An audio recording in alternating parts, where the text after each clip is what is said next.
Good morning. Well, today I was doing up another mower with the foot pan the way I like it, and I wanted to shoot information as far as showing why I like it better than the grip tape.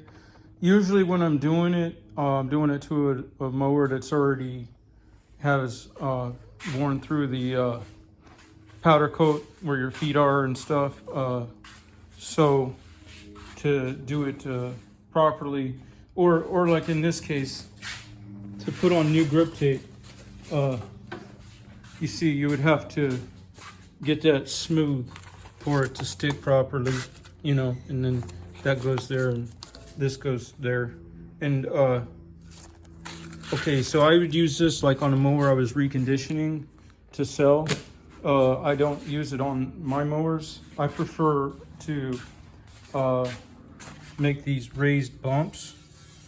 The way I do it is I take a foot pan and I just lay it out on a bench like so, and I have a special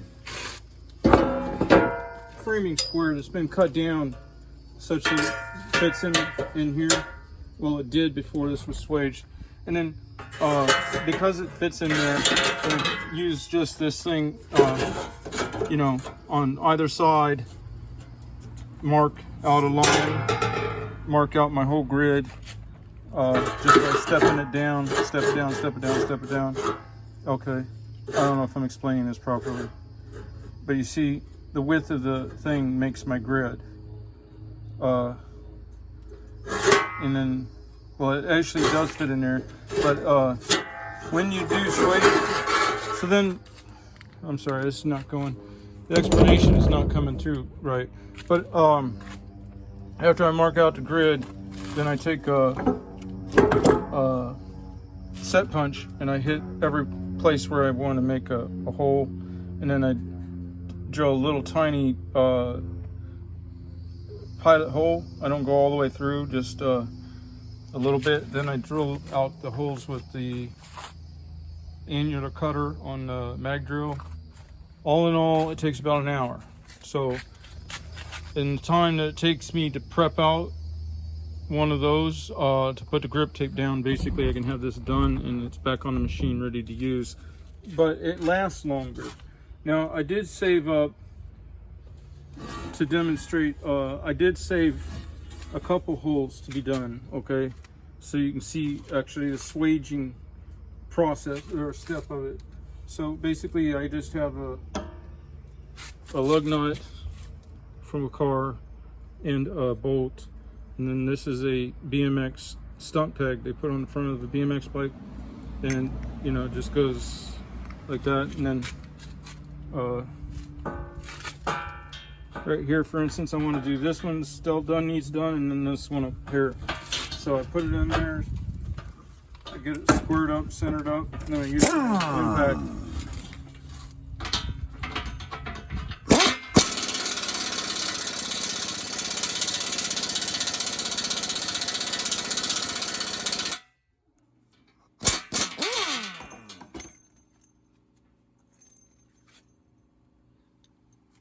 And what that does is it makes a raised edge on this side that doesn't wear down. Well, I mean, it will wear down over time, but it doesn't wear out as fast as the grip tape would. So that's my preference, but it does also make your machine unique. So if it were stolen, it would be easily identifiable, and it'd be harder for somebody to sell it on the black market because it would be more identifiable.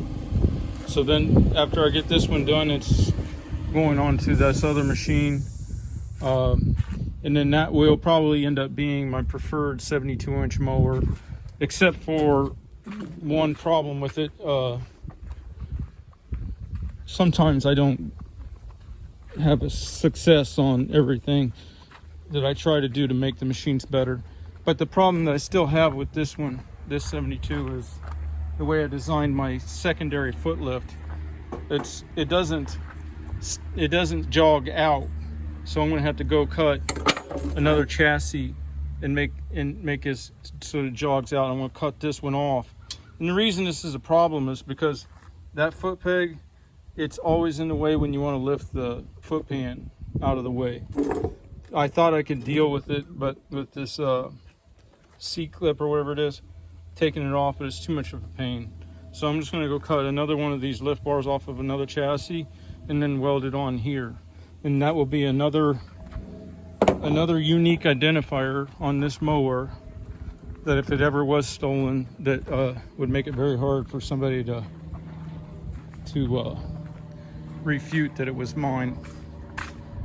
So that's my preference. I don't know, a lot of the mowers nowadays come with the type of swaged thing, so